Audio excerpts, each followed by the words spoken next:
ಚುನಾವಣೆಗೆ ಮೊದಲು ಕೇಂದ್ರ ಸರ್ಕಾರ ಈ ನಿರ್ಧಾರ ತೆಗೆದುಕೊಂಡಿರುವುದು ಇವತ್ತು ಪ್ರಕಟವಾಗಿದೆ. ಪೌರತ್ವ ತಿದ್ದುಪಡಿ ಕಾಯ್ದೆ. ದೇಶಾದ್ಯಂತ ಭಾರಿ ಪ್ರತಿಭಟನೆಗಳನ್ನು ಕೆಲವರು ಮಾಡಿದ್ರು, ಕೆಲವು ಸಂಘಟನೆಗಳು ಮಾಡಿದ್ರು, ಕೆಲವು ಕಮ್ಯುನಿಟಿಗಳು, ಕೆಲವು ಅಲ್ಲ ಮುಸ್ಲಿಮರು ಮಾಡಿದರು. ಜಾರಿಗೆ ಬಂದಿರಲಿಲ್ಲ, ಕಾರಣ ನಿಯಮಗಳ ರಚನೆ ಆಗಿರಲಿಲ್ಲ. ಈಗ ನಿಯಮಗಳ ರಚನೆ ಆಯಿತು, ಹಾಗಾಗಿ ಅಧಿಸೂಚನೆ ಹೊರಕ್ಕೆ ಬಂದಿತು. ಇದು ಆಲ್ ರೈಟ್. ಹಾಗಿದ್ರೆ ಏನಿದು ಪೌರತ್ವ ತಿದ್ದುಪಡಿ ಕಾಯ್ದೆ? ನಂಬರ್ 1 ಫಸ್ಟ್ ಪಾಯಿಂಟ್, ಈ ಪೌರತ್ವ ತಿದ್ದುಪಡಿ ಕಾಯ್ದೆಗೂ ಈಗಾಗಲೇ ಭಾರತೀಯನಾಗಿ ಪ್ರಜೆಯಾಗಿ ಇರುವವನಿಗೂ ಯಾವ ಸಂಬಂಧವೂ ಇಲ್ಲ. ಫಸ್ಟ್ ಪಾಯಿಂಟ್ ಇದು. ಈ ದೇಶದ ಒಳಗಡೆ ಕಾನೂನಿನ ಪ್ರಕಾರ, ನಿಯಮಗಳ ಪ್ರಕಾರ ಯಾರ್ಯಾರು ಹುಟ್ಟಿನಿಂದಲೂ ಅಥವಾ ಆ ನಂತರ ನಮ್ಮ ಪೌರತ್ವವನ್ನು ಅಪ್ಪಿಕೊಂಡಿರುವ ಇತರೆ ಮಾರ್ಗಗಳಿಂದ ಅಪ್ಪಿಕೊಂಡಿರುವುದರಿಂದಲೂ ಇದ್ದರೆ ಅವರಿಗೂ ಇದಕ್ಕೂ ಯಾವ ಸಂಬಂಧವೂ ಇಲ್ಲ. ಅದು ಹಿಂದೂ ಆದರೂ ಹೌದು, ಮುಸ್ಲಿಂ ಆದರೂ ಹೌದು, ಕ್ರೈಸ್ತರಾದರೂ ಹೌದು, ಯಾರಾದರೂ ಹೌದು. ಅಂದರೆ ಅರ್ಥ ಪಾಯಿಂಟ್ ನಂಬರ್ 2, ಈ ಕಾಯ್ದೆ ದೇಶದ ಒಳಗಿರುವ ಅನುಮಾನಗಳ ಪ್ರಕಾರ ಕೆಲವರಿಗೆ ಮುಸ್ಲಿಮರಿಗೇನೋ ತೊಂದರೆಯಾದೀತು ಅಂದರೆ ಯಾವ ಭಾರತೀಯ ಮುಸ್ಲಿಂ ಪ್ರಜೆಯಾಗಿದ್ದಾರೋ ಅವರಿಗೆ ಇದಕ್ಕೂ ಸಂಬಂಧವಿಲ್ಲ.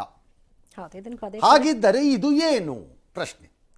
ನಮಗೆ ಸಂಬಂಧವಿಲ್ಲದಿದ್ದ ಮೇಲೆ ನಾವು ಯಾಕೆ ಕಾಯ್ದೆ ಮಾಡಬೇಕು ಅಂತಿದ್ದರೆ, 3 ದೇಶಗಳಿಂದ ನಮ್ಮ ದೇಶದ ಒಳಕ್ಕೆ ಬರಲು, ವಲಸೆ ಬರಲು ಬರುವವರಿಗೆ ಈ ನಿಯಮವನ್ನು ತಂದಿರುವುದು 2014ರ ಪೂರ್ವದಲ್ಲಿ, ನಂತರದಲ್ಲಿ ಪೂರ್ವದಲ್ಲಿ. ಯಾವ್ಯಾವುದು ದೇಶ? ಪಾಕಿಸ್ತಾನ, ಬಾಂಗ್ಲಾದೇಶ ಹಾಗೂ ಅಫ್ಘಾನಿಸ್ತಾನ. ಯಾರಿಗೆ ಇದು? ಹಾಗಿದ್ದರೆ ಮುಸ್ಲಿಮರಿಗೆ ಏಕೆ ಸಮಸ್ಯೆ? ಭಾರತೀಯ ಮುಸ್ಲಿಮರಿಗೂ ಇದಕ್ಕೂ ಸಂಬಂಧವಿಲ್ಲ ಅಂದಮೇಲೆ ಅವ್ರು ಯಾಕೆ ಬೊಬ್ಬೆ ಹೊಡಿಬೇಕಿದಕ್ಕೆ? ಬಹಳ ಸರಳ. ಈ 3 ದೇಶಗಳಲ್ಲಿರುವ ಮುಸ್ಲಿಮೇತರರಿಗೆ ಇದು ಅನ್ವಯ ಆಗತ್ತೆ. ಈ ಪೌರತ್ವ ಕಾಯ್ದೆ ಆ ನಿಯಮದ ಪ್ರಕಾರ ಅವ್ರು ಅಪ್ಲೈ ಮಾಡಿ ತಗೋಬಹುದು. ಯಾರು? ಮುಸ್ಲಿಮರೇತರರು. ಅವರು ರಕ್ಷಣೆಗೋಸ್ಕರ ಭಾರತವನ್ನು ಬಯಸಿ ಬರಬಹುದು. ಯಾರದು?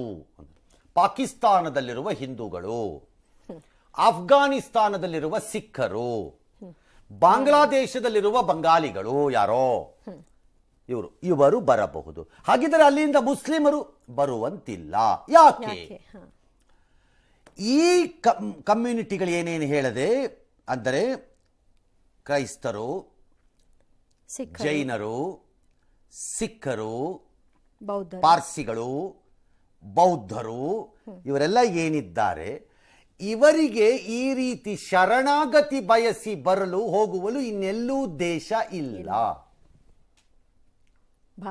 ಇರೋದು ಭಾರತ ಒಂದೇ. ಅಂದರೆ ಹಿಂದೂಗಳು, ಹಿಂದೂ, ಸಿಖ್ ಧರ್ಮ, ಜೈನು ಡ್ಯಾಶ್ ಡ್ಯಾಶ್ ಡ್ಯಾಶ್, ಇನ್ಯಾವುದೂ ಇಲ್ಲ.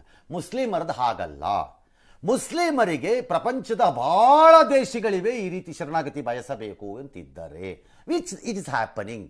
ಇರಾನಿಂದ ಹೋಗಿ ಬಯಸ್ತಾರೆ, ಟರ್ಕಿಯಿಂದ ಹೊಟ್ಟೋಗ್ತಾರೆ, ಸಿರಿಯಾಯಿಂದ ಹೊಟ್ಟೋಗ್ತಾರೆ, ಹೋಗಿ ಎಲ್ಲೆಲ್ಲೋ ದೇಶದಲ್ಲಿ ಅವ್ರ ಮುಸ್ಲಿಂ ದೇಶದಲ್ಲಿ ಸೆಟ್ಲ್ ಆಗ್ತಾರೆ. ಎಲ್ಲ ಅವಕಾಶ ಇದೆಯೋ ಅಲ್ಲಿ ಇರಬಹುದು. ಆ ಮುಸ್ಲಿಮರು ಭಾರತಕ್ಕೆ ಬಂದು ರಕ್ಷಣೆಗೋಸ್ಕರ ಪ್ಲೀಸ್ ಪ್ರೊಟೆಕ್ಟ್ ಮೀ, ಕಾಪಾಡಿ ಅಂತ ಬಂದರೆ ಅಂತ ಅಲ್ಲ.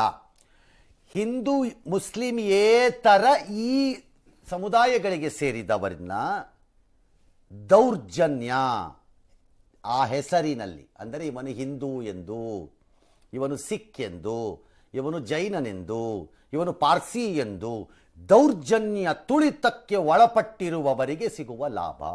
ವೆರಾಸ್ ಆದರೆ ಮುಸ್ಲಿಮರಿಗೆ ಆ ಮುಸ್ಲಿಂ ದೇಶದಲ್ಲಿ ಆ ಥರದ ದೌರ್ಜನ್ಯ ಇಲ್ಲ.